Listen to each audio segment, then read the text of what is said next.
السلام علیکم۔ آج کی اس ویڈیو میں ہم ایک ایسی کہانی دیکھیں گے جس میں غوث پاک اللہ تعالیٰ سے باتیں کرتے تھے اور توبہ نعوذ باللہ ایسے باتیں کرتے تھے کہ اللہ تعالیٰ خود غوث پاک کے ترلے ڈالتے تھے، منتیں کرتے تھے اور اپنی قسمیں دیتے تھے کہ مجھ سے باتیں کرو۔ توبہ نعوذ باللہ آج کے دنوں میں مولوی کیسے کیسے جھوٹے فتنے پھیلا رہے ہیں، اور ان جھوٹے فتنوں کو روکنے کے لیے آپ میرا ساتھ دیں اور یہ ویڈیو اتنی زیادہ شیئر کر دیں کہ عام سے عام مسلمان تک پہنچ جائے اور وہ عام سے عام مسلمان بھی اس فتنے سے بچ جائے۔ اور آج کی اس ویڈیو میں ہم دیکھیں گے جب انجینئر علی مرزا کو مولوی صاحب کی یہ بات پتہ چلی تو وہ زیادہ غصے میں آ گئے اور انہوں نے اس مولوی صاحب کو کیا جواب دیا، آئیے آج کی اس ویڈیو میں دیکھتے ہیں۔ اور مولوی صاحب کی بھی وہ ویڈیو دیکھیں گے جس میں انہوں نے یہ کہانی، جھوٹی کہانی سب کو سنائی۔ تو آئیے ویڈیو کا آغاز کرتے ہیں، لیکن اس سے پہلے چینل کو لائک، شیئر اور سبسکرائب ضرور کریں۔ اس بات فرماتے ہیں میں نے کہا میں نے اللہ کے لیے کھانا پینا چھوڑ دیا ہے۔ خضر علیہ السلام نے کہا مجھے اللہ ہی نے بھیجا ہے، لیکن غوث پاک محبوب ہیں، فرمایا جس کے لیے چھوڑا ہے جب وہ کہے گا تو کھاؤں گا، جب وہ کہے گا تو۔ غیب سے آوازیں آتی تھی اے عبد القادر تجھے میرے حق کی قسم کھا، تجھے میرے حق کی قسم پی۔ اعلیٰ حضرت فرماتے ہیں قسمیں دے دے کے کھلاتا ہے پلاتا ہے تجھے، قسمیں دے دے کے کھلاتا ہے پلاتا ہے تجھے، پیارا اللہ تیرا چاہنے والا تیرا۔ غوث پاک کو کون قسمیں دے رہا ہے؟ اونچی لعنت ہے تیرے ایسے عقیدے کے اوپر، کلمہ پڑھ کے مسلمان ہو بے شرم انسان۔ یہ میں اپنی ذات کی خاطر نہیں کہہ رہا، یہ تو حضرت عمر ہوتے تو پہلے تو اس کی وہ کرتے نا، پھر اگلی بات اس سے کرتے۔ یہ عبد القادر اور اللہ کی جو گفتگو ہے اس کا کیا مطلب ہے؟ یہی بات اگر غلام احمد قادیانی کی طرف منسوب کی جائے تو یہ کہتے ہیں کہ وہ دجال ہے۔ اللہ اور بندے کی گفتگو جب ہو رہی ہے اور وہ بندہ پیغمبر بھی نہیں ہے تو کیا آپ کہنا چاہ رہے ہیں؟ پیغمبر کے دور کا آدمی بھی نہیں ہے، کیا آپ کہیں گے بیچ میں پیغمبر انوالو ہے؟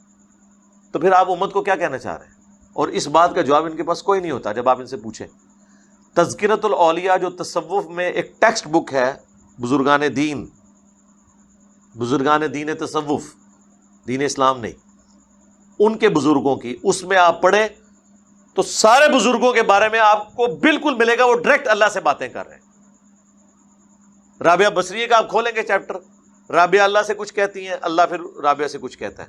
ان سے پوچھیں یہ کس موڈ میں گفتگو ہو رہی ہے؟ خواب بھی نہیں، بیداری میں بیٹھے میں۔ وہ کہتے ہیں نہیں درمیانی کو حالت ہوتی ہے، کشف ہوتا ہے، یہ ہوتا ہے، وہ ہوتا ہے۔ یار یہ صحابہ کرام کو تو مطلب کچھ پتہ نہیں چلا۔ یہ ساری کہانیاں آپ نے بعد کے بزرگوں کے بارے میں کلیم کی ہیں، وہ تو بیچارے جنگوں کی مصیبت ہی اٹھاتے رہے، نہ ان سے نگاہ ماری گئی۔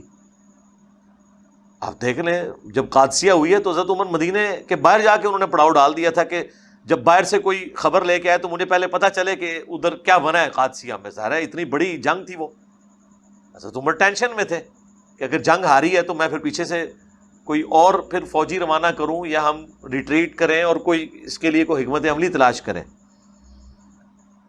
تو یہ تو کہتے ہیں جی بزرگ اس طرح دیکھ رہے ہیں دنیا کو۔ اور رب نے مجھے وہ نظر کا کمال دیا ہے کہ اللہ کے جتنے بھی شہر ہیں یہ سارے میرے سامنے ایسے ہیں جیسے میرے ہاتھ کی ہتھیلی پہ رائی کا دانہ ہوتا ہے۔ بس دیکھتے ہی رہ گئے۔ ٹھیک ہے، اسی ویسے اینج ہی دیکھنے ہیں ساڈے بھی جڑا لیپ ٹاپ اور ٹیب وچ نا دنیا اینج سامنے آندی ہے، اینج کر کے چھوٹی وڈی بھی کر لینے ہیں۔ اور یہ اتنے بڑے بزرگ نے جنہوں نے سانو یہ بنا کے دیتے ہیں، لیکن وہ ہے کافر سن گورے، انہوں نے سانو یہ چیزاں بنا کے دیتی ہیں۔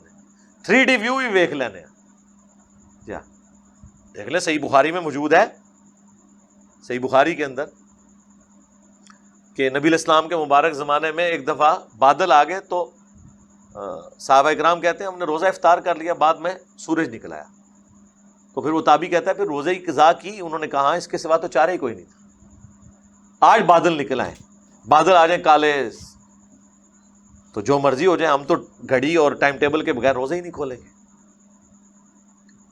تو ان کو کیوں نہیں پتہ چلا کہ سورج غروب ہوا ہے یا نہیں ہوا؟ ہمیں تو پتہ چل جاتا ہے۔ تو یہ مان لیں کہ آج کے بزرگ جو ہیں وہ مرتبے میں آگے بڑھ چکے ہوئے ہیں، جن کو آپ نے چیزیں مرتبے کلیم کیے ہوئے تھے۔ یہ مرتبے نہیں، یہ ٹیکنالوجی ہے، اس کی برکت ہے، اللہ کا شکر ہے۔ وہ بیچارے اتنی مشکل سے اٹھتے تھے، ہم لوگ الارم لگا کے اٹھتے ہیں، 2 بجے بھی سو جائیں الارم لگا کے، ہمیں یقین ہوتا ہے کہ 4 بجے یا 5 بجے ہم اٹھ ہی جائیں گے الارم کی آواز سے۔ اور ادھر صحیح مسلم میں دیکھ لیں، حضرت بلال کی ڈیوٹی لگی، وہ بھی سو گئے، نبی علیہ السلام بھی، صحابہ بھی سو گئے، نمازی وقت ہی گزر گیا، سورج نکلنے کے بعد پھر نماز ادا کی۔ اور یہ آپ کو کہیں گے جی 40 سال تک عشاء کے وضو سے فجر کی نماز پڑھی، 40 برس عشاء کے وضو سے فجر کی نماز پڑھی ہے، اتنی محنت کسی نے کی ہے؟ خام خواہ کی باتیں، یہ سب کی سب چیزیں غلو ہیں۔